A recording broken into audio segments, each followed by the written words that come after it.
Muy buenos días a todos, bienvenidos a un nuevo episodio de La Voz de Vanessa Vallejo. Hoy vamos a conversar sobre el caso Frankenstein, como lo han denominado algunos abogados, el caso que está enfrentando en este momento el expresidente Donald Trump en Nueva York, que es un caso muy importante porque es tal vez el único caso en el que vamos a ver una decisión final antes de las elecciones presidenciales. También es un caso muy importante porque yo creo que de todos los casos que está enfrentando Donald Trump es tal vez el que más causa indignación y que hace que la gente se asombre, que incluso desconfíe del Departamento de Justicia o de la justicia, digamos en general bajo la administración del presidente Biden. ¿Va a ir Donald Trump a la cárcel? ¿Podría ir a la cárcel bajo este caso? ¿Podría este caso impedirle su participación como candidato presidencial? Vamos a conversar sobre todo eso y vamos a hablar sobre 5 claves para entender el caso Frankenstein a Donald Trump. La primera clave, bueno, por supuesto, el origen del caso. A ver, el origen de este caso se remonta al 2016. Recordemos que en el 2016 Trump gana las elecciones. No se esperaba que ganara en ese momento. Yo creo que los demócratas estaban bastante confiados en que iban a ganar. Sin embargo, pues las encuestas no decían que Trump iba a ganar. Sin embargo, pues todos conocemos el resultado de ese triunfo inesperado del candidato republicano, un candidato bastante particular. Y bueno, antes de esas elecciones del 2016, unos meses antes, resulta que uno de los abogados del expresidente Donald Trump, Michael Cohen, tengan ese nombre en la mente presente porque Michael Cohen, vamos a volver sobre él porque es nada más y nada menos que el testigo estrella en este caso y tiene varias particularidades que de verdad que vale mucho la pena conversar sobre eso. Entonces, uno de los abogados del expresidente Donald Trump, Michael Cohen, hace un acuerdo con la estrella de cine porno Stormy Daniels, un acuerdo, un NDA, un acuerdo de confidencialidad para que ella no hable y no ventile al público una supuesta historia en la que ella habría tenido una relación con Donald Trump. Estos acuerdos de confidencialidad, varias cosas importantes para aclarar. Que uno firme un acuerdo de confidencialidad no quiere decir que esa persona efectivamente hizo aquello de lo que se le acusa. Es decir, si a mí, por ejemplo, me acusan de algo y yo tengo, estos acuerdos normalmente se hacen para proteger la imagen de alguien que pues tiene una imagen pública o que tiene una firma o que quiere proteger, digamos, su integridad. Y si yo estoy en esa situación y no quiero que esa persona salga a decir eso de mí, no importa que sea falso, yo para, digamos, evitar los daños y para solucionar el asunto pronto, puedo firmar un acuerdo de confidencialidad con esa persona. Entonces, no quiere decir que yo esté reconociendo que eso sea cierto. De hecho, Trump ha negado la historia de Stormy Daniels. Sea verdad o sea mentira, lo real, lo que podemos comprobar es que sí se firmó ese acuerdo de confidencialidad. Que, como digo antes, estos acuerdos se firman para proteger la imagen de una persona o de una marca. Esos acuerdos de confidencialidad son absolutamente legales. Yo no sé cuántos acuerdos de confidencialidad se firman a diario en Estados Unidos. Eso es normal. De ese acuerdo de confidencialidad se saca un caso en el cual se acusa al expresidente Donald Trump de haber manipulado los libros contables. Es decir, como firmar un NDA no es un delito, entonces lo que se hace para, digamos, armar un caso, es decir, que él manipuló los libros contables para hacer esos pagos al abogado después de que el abogado le paga a Stormy Daniels. Este caso tiene un asunto muy particular y es que el caso fue examinado por la FEC, la Comisión Federal Electoral, también por el Departamento de Justicia. El caso en el Departamento de Justicia terminó en una acusación contra el abogado de Donald Trump, Michael Cohen, porque también una cosa que hay que tener en cuenta es una personalidad como un candidato a la presidencia, lo que hace es que contrata personas que se supone que saben lo que están haciendo y ellas se encargan de las cosas y ellas asumen, por supuesto, esas personas asumen la responsabilidad de sus actos. Entonces, el Departamento de Justicia en su momento investigó este caso. Eso terminó en un caso contra el abogado Michael Cohen, pero no se acusó a Donald Trump. También la Comisión Federal Electoral, porque supuestamente de este NDA, de este acuerdo de confidencialidad, lo que se le acusa luego es de falsificar libros contables a Donald Trump. Entonces, en su campaña presidencial, la Comisión Federal Electoral desestima el caso y dice, no vamos a presentar nada contra Donald Trump, aquí no hay un caso. Entonces, Departamento de Justicia y Comisión Federal Electoral no presentaron, digamos, acusación, no avanzaron contra Donald Trump y dijeron aquí no hay nada. 8 años después, porque esto recuerden que fue en el 2016, 8 años después, unos meses antes de las elecciones presidenciales que vamos a tener en noviembre, el fiscal de distrito de Manhattan, Alvin Bragg, un demócrata, decide presentar este caso. Por eso ya empezamos a ver por qué le dicen caso Frankenstein. 8 años después lo reviven unos meses antes de las elecciones, cuando ya el Departamento de Justicia y también la Comisión Federal Electoral habían dicho Trump no cometió ningún delito acá. Lo que hace el fiscal de distrito de Manhattan, el señor Alvin Bragg, para poder sacar adelante este caso, porque ya han pasado muchos años, como ya ha pasado tanto tiempo, para revivir el caso necesitaba decir que se cometió un delito grave, porque el delito de manipular libros contables no es un delito grave. Entonces, necesitaba argumentar que él cometió ese delito de manipular los libros contables para cometer un delito grave. Ahora lo que está haciendo el fiscal Bragg lo que hizo y lo que se está mostrando en el caso y presentando en el caso contra Donald Trump es que supuestamente Donald Trump habría falsificado esos registros contables en los pagos al abogado Michael Cohen para conspirar para influir en las elecciones del 2016. A ver, yo no sé si se entiende, digamos, claramente el nivel de la línea, es decir, pasamos de la línea de consecuencias, pasamos de un candidato presidencial firmando o haciendo su abogado un acuerdo de confidencialidad con una persona que es completamente normal, a la acusación 8 años después de un delito grave que supuestamente es conspirar para influir en unas elecciones, es decir, de un acuerdo de confidencialidad 8 años después, conspirar para influir en unas elecciones, habiendo pasado por la Comisión Federal Electoral y también por el Departamento de Justicia, desestimando eso. Eso es lo que estamos viendo ahora. Ahora bien, el abogado del presidente Donald Trump, cuando se conoció, porque es que además este delito grave que utilizaron para revivir el caso, porque ya los tiempos no daban para revivir este caso, lo conocimos hace poco, cuando empezó el juicio en realidad. Antes de que empezara el juicio, todo el mundo se preguntaba, bueno, ¿cuál es el delito de fondo? ¿Cuál es el delito grave? El fiscal Bragg todavía no lo había presentado. Cuando se conoce que el delito grave por el que acusan a Donald Trump es influir, conspirar para supuestamente intentar influir en unas elecciones, la primera respuesta del abogado de Donald Trump en la corte es: eso no es un delito, influir en unas elecciones no es un delito, esa es la democracia, eso es lo que hacen todos los presidentes.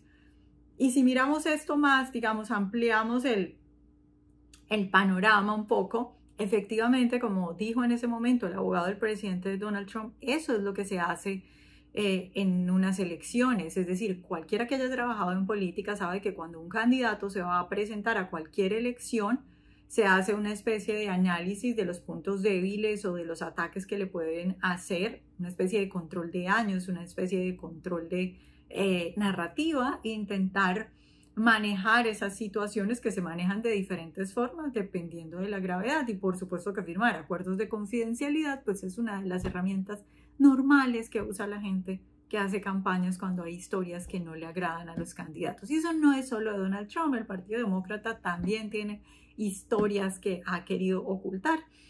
Y eso por supuesto que no ha terminado en un caso de este tamaño acusándolo de un delito grave.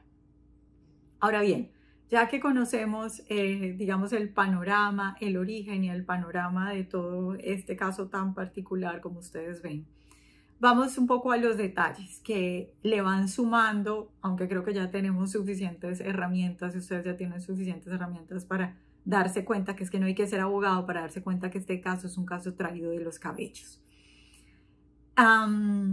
Vamos a ir viendo, digamos, los detalles, ¿no? Segunda clave para entender este caso, el testigo estrella. Entonces volvemos al nombre de Michael Cohen, que es este abogado que se encargó de esos pagos, ¿no? A ver, Michael Cohen fue encontrado culpable de mentir al Congreso. Eso es un delito acá en Estados Unidos. Pero no solo eso, sino que Michael Cohen ha admitido haber mentido en corte, haber mentido en medios de comunicación y, por supuesto, haber mentido ante el Congreso. Es decir, es un convicto, es un mentiroso comprobado y tiene muy poca credibilidad, digamos, en general en el sistema de justicia. Es bastante claro porque no se le cree y porque no tiene, digamos, buena reputación. Y cualquier abogado diría, bueno, si un caso se arma, además de todo lo que ya hemos visto, se arma alrededor de un testigo estrella que es un convicto mentiroso, pues va a ser muy difícil, ¿no? Pero no solo eso, sino que Michael Cohen ha hecho toda una carrera explotando su tiempo al lado del expresidente Donald Trump, es decir, el tiempo que trabajó para el expresidente Donald Trump, con podcasts, con libros, con entrevistas en medios de comunicación, yendo a todas partes a contar su experiencia, por supuesto plagada de mentiras que, como digo, él mismo ha admitido que ha mentido en medios de comunicación, en corte y también ante el Congreso. Particularmente un hecho muy importante que está ocurriendo en este momento es que en este momento el juez del caso, el juez Juan Merchan, que también vamos a volver sobre él en unos minutos, el juez Juan Merchan le impuso una orden mordaza a Donald Trump, una orden de silencio, impidiéndole que hable, entre otras cosas, de los testigos, es decir, del abogado Michael Cohen. Entonces, ¿qué ha pasado en las últimas semanas antes de que iniciara el caso y, bueno, en estos primeros días del caso? Que el señor Cohen ha estado en medios de comunicación acusando a Donald Trump, hablando de Donald Trump, seguramente mintiendo. Cuando él va a medios de comunicación, él no está bajo juramento, pero sí lo están viendo millones de personas en medios de comunicación abiertamente de izquierda, que muchas veces solo presentan un lado o su lado, digamos, bastante falso o basado en mentiras de lo que está ocurriendo con Donald Trump. Y este señor no está bajo juramento, es un mentiroso compulsivo y dice lo que quiere. Sin embargo, por orden del juez Merchan, que es el que lleva el caso, Donald Trump no puede contestar a esas acusaciones porque tiene una orden mordaza, tiene una orden de silencio. Y aquí hay un asunto muy importante que señalar en este caso que también muestra el doble estándar. Bueno, muchas cosas muestran el doble estándar de cómo la justicia está actuando frente a Donald Trump y frente a cuestiones que ha pasado con demócratas. Pero en este caso en particular es normal que en estos casos se imponga orden de silencio, pero normalmente se hace a las dos partes. Aquí se le hace solo a Donald Trump, convirtiendo esta orden de silencio más o menos en una simplemente protección a Michael Cohen para que pueda ir y acusar a Donald Trump en medios de comunicación y esparcir sus historias falsas seguramente, o por lo menos en su mayoría, mientras que Donald Trump no puede defenderse. Ahora, el expresidente Donald Trump ha hecho algunas declaraciones respecto de eso. Y ahí se puede discutir si ahí violó o no violó esa orden de silencio, porque en su mayoría son cosas que él retuitea en su red social, no son cosas que él mismo dice, sino que retuitea la opinión de otra persona sobre lo que dijo Michael Cohen en un medio de comunicación, por ejemplo.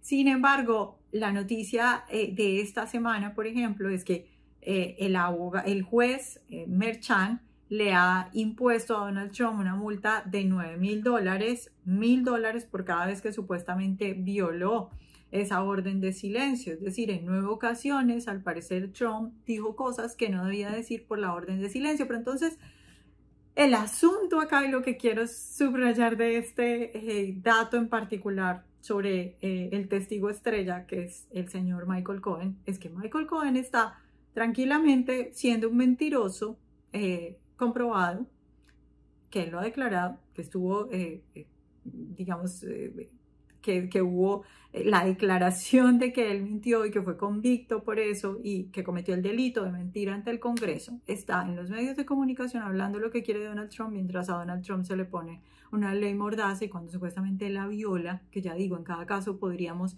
cada una de esas afirmaciones de que violó, no podríamos armar un debate, no lo vamos a hacer acá porque quién sabe cuánto nos extenderíamos, pero a Trump se le impone una multa de $1000 y se le impide hablar.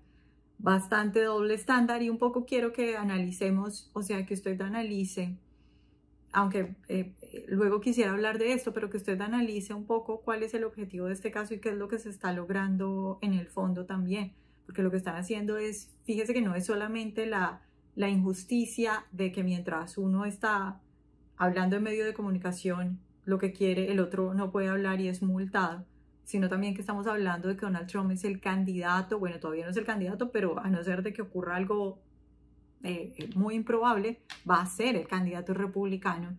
Estamos hablando del posible o casi seguro candidato republicano a la presidencia a unos meses de las elecciones presidenciales, que no lo dejan hablar, no lo dejan contestar, no lo dejan defenderse. Entonces, yo creo que con toda razón, el equipo de Donald Trump dice que esto es una violación a la libertad de expresión y que esa ley mordaza, como está constituida o de la forma en la que está configurada, es incluso una violación a la Constitución.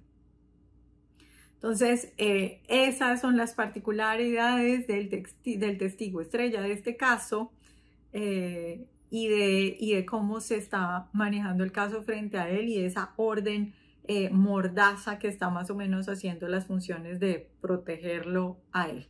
Ahora vamos con el jurado y con el juez. En este caso hay jurado, es decir, se escogieron unas personas para que sean el jurado. Esas personas se escogieron en Manhattan porque el juicio se está llevando a cabo en Manhattan. Manhattan es absolutamente azul, es absolutamente liberal, es absolutamente demócrata. Encontrar un conservador, y ni siquiera un conservador, sino digamos una persona que no se declare demócrata o que no se declare liberal, progresista, como lo queramos llamar, en Manhattan, es muy difícil. Y de Manhattan tuvieron que sacar a los jurados. Por eso se demoró unos días encontrar estas personas a las que se les hacía preguntas, se les preguntaba de qué medios sacaban la información, intentando que esas personas supuestamente fueran imparciales o que por lo menos, digamos, no tuvieran una opinión fuerte a favor o en contra, que es lo más probable, en contra de Donald Trump, y que pudieran, digamos, actuar bajo la ley y poder hacer un buen papel como jurados, ¿no? Sin embargo, cuando veíamos los perfiles de las personas escogidas en el jurado, a muchos pues nos causaba preocupación o por lo menos preguntas, ver que se escoge, por ejemplo, a un jurado. De esos jurados no se dan los detalles, por supuesto, porque hay que protegerlos, sobre todo en un caso tan importante y de alguien que tiene pues tantos enemigos como Donald Trump.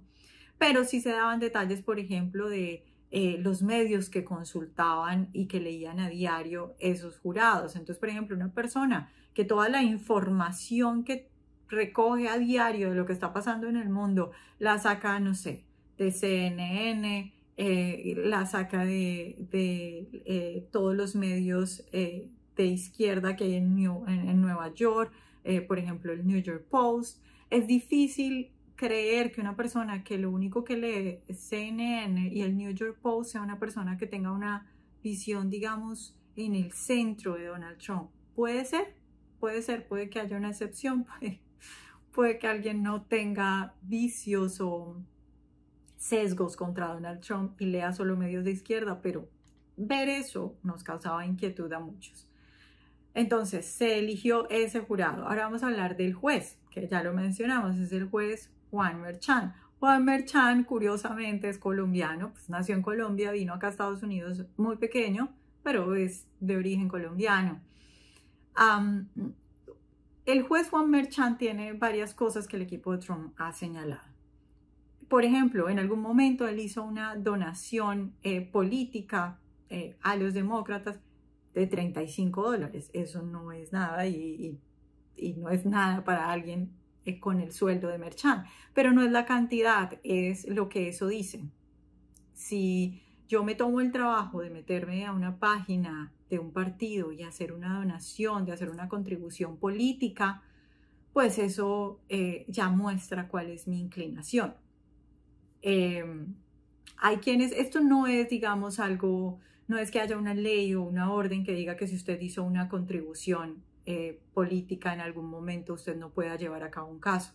Pero, por ejemplo, hay jueces en los que, que han dicho en otros casos me aparto porque en algún momento, digamos, tuve esta relación y hice estas donaciones y eso. A veces no es solo que el juez no se sienta capaz de hacer un juicio, digamos, en derecho, sino que el juez no debería despertar las dudas ni en las partes, por supuesto, tampoco en la gente que ve el juicio, sobre todo cuando se trata de un juicio tan importante como el juicio a quien seguramente va a ser el candidato presidencial del Partido Republicano. Pero más allá de eso, también hay otro asunto muy importante que también el equipo de Donald Trump y el mismo Donald Trump han señalado, Donald Trump violando la orden esta de silencio. Y es la hija del juez Merchan. Lauren Merchan, que es la hija del juez Merchan, es presidente de una firma que se dedica a hacer campaña para personalidades demócratas. Y entre esas campañas o esas estrategias de campaña que hace para esas personalidades demócratas, por ejemplo, está donaciones vía online. Es decir, el éxito, si lo analizamos, ¿no? El éxito de Lauren Merchan, la hija del juez que está llevando el caso contra Donald Trump y su compañía, depende de las donaciones que ella reciba o de las donaciones que reciban sus clientes demócratas, porque digo que es una firma que se encarga de hacer campañas para demócratas, depende de esas donaciones que reciba. Entonces tenemos a la hija del juez buscando donaciones para candidatos demócratas. Yo me imagino, esto por supuesto ya es imaginación y es completamente opinión, pero un poco para que entendamos por qué tanta gente se siente indignada con este caso. Ella diciéndole a sus clientes demócratas, yo soy la hija del juez que está llevando el caso contra Donald Trump, y seguro mucha gente emocionada diciendo voy a donar porque están haciendo un buen trabajo. No tenemos cómo comprobar eso, yo no tengo los audios de que eso haya pasado, pero pues es lo que mucha gente con toda razón se imagina, ¿no? También particularmente Lauren Merchan, la hija del juez que lleva el caso contra Donald Trump, fue la directora de persuasión digital de la campaña presidencial de 2020 de la ahora vicepresidente Kamala Harris, nada más y nada menos. Entonces, yo creo que tiene razón Trump al decir que él, como digamos la parte acusada, no se siente confiado de tener un juez que tiene una hija que se dedica a eso, un juez que en su momento hizo una contribución política a los contrarios, al partido contrario, y que por supuesto genera muchas dudas. Y si a eso le sumamos que el juicio se realiza en Manhattan y que el jurado pues lo tuvieron que sacar de Manhattan cuando el equipo del expresidente Donald Trump pidió que si por favor eso se movía a otra parte, que no fuera Manhattan, para intentar encontrar gente de pronto más balanceada, y se lo negaron, pues es normal que la gente tenga desconfianza y que el mismo Donald Trump tenga desconfianza. Vamos la cuarta clave para entender este caso, que como digo, yo creo que por todas partes uno medio mueve las cosas y cada vez dice, pero esto cómo es posible.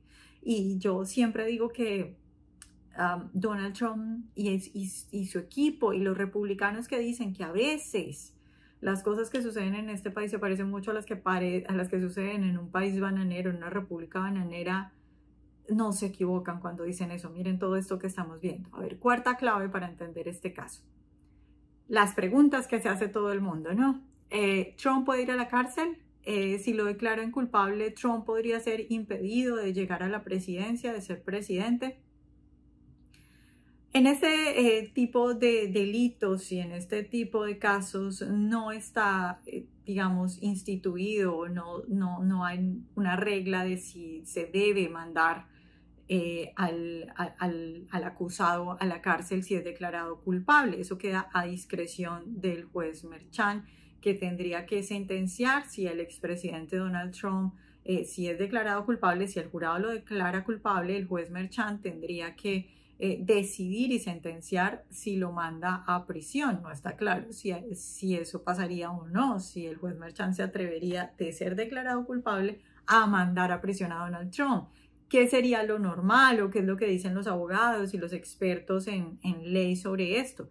Que sería muy inusual que el juez sentenciara la prisión de un delincuente no violento, porque esto no es un delito de violencia, por primera vez, además, porque Trump no tiene un historial y que además es mayor de 70 años. O sea, lo que dicen los abogados es que sería muy raro que, de ser declarado culpable, el juez se atreviera a enviarlo a la cárcel. Pero pues cosas raras estamos viendo desde el inicio de este caso y por eso, repito, se le ha llamado el caso Frankenstein. Y ahora, incluso si Trump es condenado, sobre la otra pregunta de si este caso podría impedirle llegar a la presidencia, incluso si Trump llega a ser condenado por este delito grave de influir, de conspirar para influir en las elecciones del 2016, salido del acuerdo, recordemos eso, salido del acuerdo de confidencialidad con Stormy Daniels, que no hizo ni siquiera él, sino que a través del abogado. Incluso si fuera declarado culpable, Trump podría votar y postularse como presidente. Entonces, este caso no le impide seguir avanzando en su carrera presidencial, ni ser postulado como presidente. Y incluso si fuera encontrado culpable por el jurado, si se siguiera, digamos, lo que la ley dice y lo que los abogados dicen que es normal, pues tampoco tendría por qué ir a la cárcel. Ahora, finalmente, vamos a ver la quinta clave de este caso, y creo yo que es un poco de las cosas más importantes, porque más allá de las minucias que podamos ver, de los comentarios que podamos analizar de abogados, de ver a los abogados asombrándose, incluso cuando son abogados que normalmente emiten opiniones demócratas asombrándose de este caso, más allá, digamos, de todo esto que hemos analizado, también es importante analizar, digamos, en general esto, cuál es la intención de todo esto, qué es lo que buscan con esto, por qué un juez, por qué el fiscal, por qué se atreven a llevar este caso Frankenstein, a presentar esto. Yo he leído columnas en diferentes medios de expertos, abogados muy reconocidos en este país, diciendo que Bragg se está haciendo un daño a él mismo y un daño a la justicia trayendo este caso, porque es un caso traído de los cabellos y pone, digamos, en duda la seriedad del sistema judicial de este país. Entonces, ¿qué es lo que buscan con todo esto? Como dije, no, este caso no da para retirar a Donald Trump de las presidenciales de noviembre. Pero ¿qué sí está pasando? Que estamos teniendo a Donald Trump todos los días en corte. ¿Eso qué quiere decir? Que el candidato presidencial del Partido Republicano no puede hacer campaña porque está todos los días en corte. A inicios de la semana pasada, Donald Trump, que está siendo muy astuto, y eso también es importante mencionarlo, Donald Trump siempre ha tenido unas habilidades comunicativas bastante impresionantes. Yo sé que para algunos él simplemente comete errores cada que habla, pero también es muy astuto en muchas cosas. Por ejemplo, es muy astuto señalando sus logros. Y particularmente en lo que ha pasado de este juicio ha sido muy astuto señalando varias cosas. A inicios de la semana pasada, que era lo que les estaba diciendo, Donald Trump dijo que lo tenían todos los días en una corte que estaba helada, aguantando frío, que es muy injusto, porque mientras él estará ahí, el presidente Biden está haciendo campaña. Entonces, ¿qué están logrando con este juicio? Están logrando tener al candidato presidencial del Partido Republicano todos los días metido en una corte. Para alguien normal, eso significaría un desgaste tremendo. Imagínense, Trump con 4 casos encima, yendo todos los días a corte. Sin embargo, increíblemente Trump es de esas personas que parece que los obstáculos como que lo fortalecen más y sacan más esa agudeza para decir cosas y para señalar puntos y para señalar en este caso el doble estándar y la injusticia, ¿no? Pero no solo es que lo tengan todos los días en la corte, sino que también le impiden hablar porque le han puesto esta orden mordaz Entonces Trump no puede hablar del jurado, Trump no puede hablar de los testigos, Trump no puede hablar de los familiares, Trump no puede dar retweet a las opiniones sobre este caso. Es impedirle hablar de muchas cosas y defenderse en campaña electoral, cuando tiene a Michael Cohen yendo a los medios de comunicación y acusándolo de todo lo que se le ocurre sin estar bajo juramento. Eso, por supuesto, que en general creo que quienes trajeron este caso pensaron que iba a afectar la campaña de Donald Trump. Todavía no estamos muy seguros qué va a pasar con el resultado de este juicio y cómo eso va a afectar las encuestas. Sin embargo, lo que hemos visto es que cada vez que salía un caso nuevo, una acusación nueva, Donald Trump subía en las encuestas y el apoyo de la gente aumentaba. Yo creo que porque ante estas evidencias y ante estas pruebas, pues la gente dice, bueno, la verdad es que aquí sí hay una injusticia, es decir, es muy evidente. Entonces están, creo yo, que intentando bajar a Donald Trump al nivel de Biden, que no lo logran, que aunque lo tengan todos los días en una corte, aunque le pongan una ley mordaza, no logran hacer eso, porque es que Biden está a un nivel tan bajo, digamos, de comunicación, de poder hacer campaña, que es imposible, aunque tengan a Trump amarrado a una corte. También la semana pasada sucedió algo, y es que Biden dijo, bueno, sí, yo sí debatiría con Trump. Él hasta ahora había estado evitando el asunto, pero ya llegó el momento en el que yo creo que él ya dijo, o su equipo le dijo, ya no puede seguir diciendo que no. Entonces llévalo, vi que sí habría ese debate con Donald Trump, simplemente no de la fecha. El caso fue que Joe Biden dijo, bueno, sí, yo sí debatiría con Donald Trump. ¿Cuál fue la respuesta de Trump saliendo de la corte? Dijo, a mí me tienen aquí todos los días en esta corte.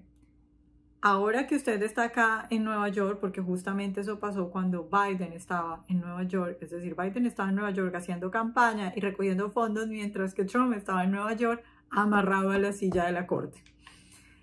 Entonces Trump le contesta a Biden y le dice, bueno, ahora que usted está en Nueva York, venga, yo no puedo salir de acá porque me tienen acá todos los días. Su departamento de justicia me tiene acá todos los días, pero venga usted y visíteme en la noche al salir yo del juicio y hacemos el debate acá, traemos a los medios televisados, solo dígame cuándo, dónde, cómo, yo estoy acá listo esperándolo, lo invito.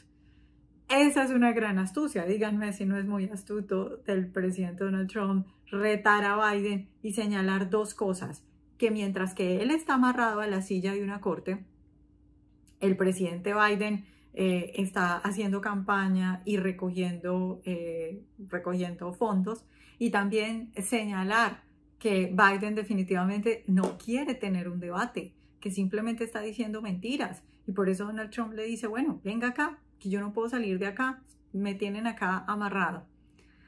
Bueno, creo que es bastante, digamos, frustrante para algunos analizar esto, ver lo que está pasando, es doloroso para algunos ver que se esté utilizando así. Ya repito que es incluso común aún en medios de izquierda ver análisis.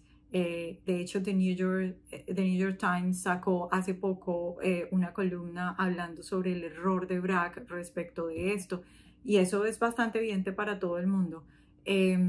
Vamos a ver qué pasa respecto a la gente, cómo la gente, digamos, reacciona a este tipo de cosas, qué pasa con los votantes. Hasta ahora estamos viendo un Trump que está arriba en las encuestas, un Trump que está arriba también en la mayoría de los estados péndulo, que eso es muy importante porque son los estados que van a definir los resultados de estas elecciones. También un Trump que está ganando votos entre tres pilares del Partido Demócrata: los jóvenes, el voto afrodescendiente y el voto hispano. Y eso le duele mucho a los demócratas están en pánico por eso. Y creo que, contrario a lo que creyeron los demócratas, de que todos estos juicios y estas acusaciones iban a minar al presidente, iban a rebajarlo al nivel de Biden, de imposibilidad para hacer campaña, imposibilidad para hablar, pues Trump ha hecho varias cosas que yo creo que ha logrado incluso sacar ventaja en días específicos de todo esto.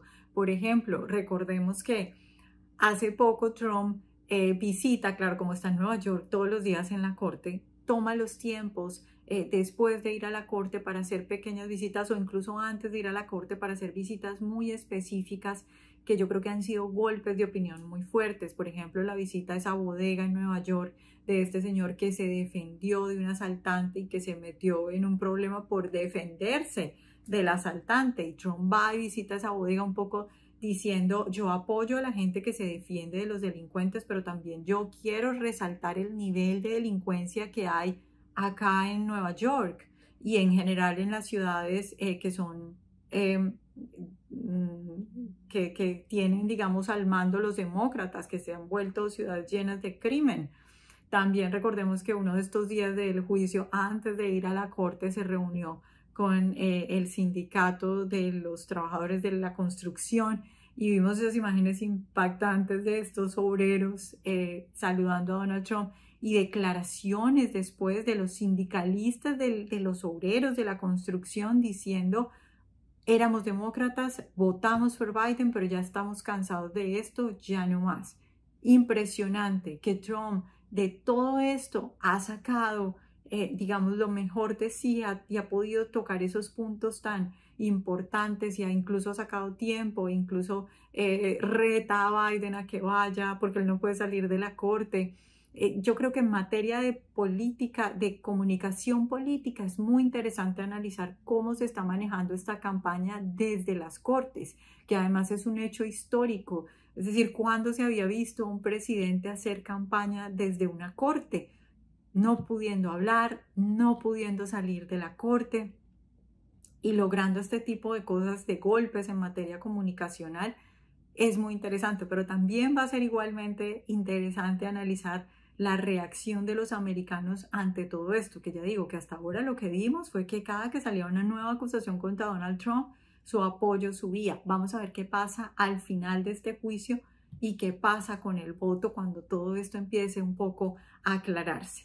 Bueno, este es un caso complicado, como pueden ver, pero yo creo que con todo esto ya dejamos los asuntos más importantes claros.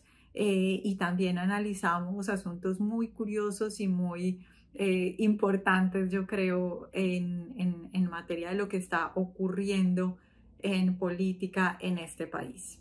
Muchas gracias por haberme acompañado en este episodio. Recuerde suscribirse, recuerde que ya estamos en Spotify, entonces puede ir a escucharnos en Spotify, por supuesto también en YouTube, y nos vemos en un próximo episodio de La Voz de Vanessa Vallejo.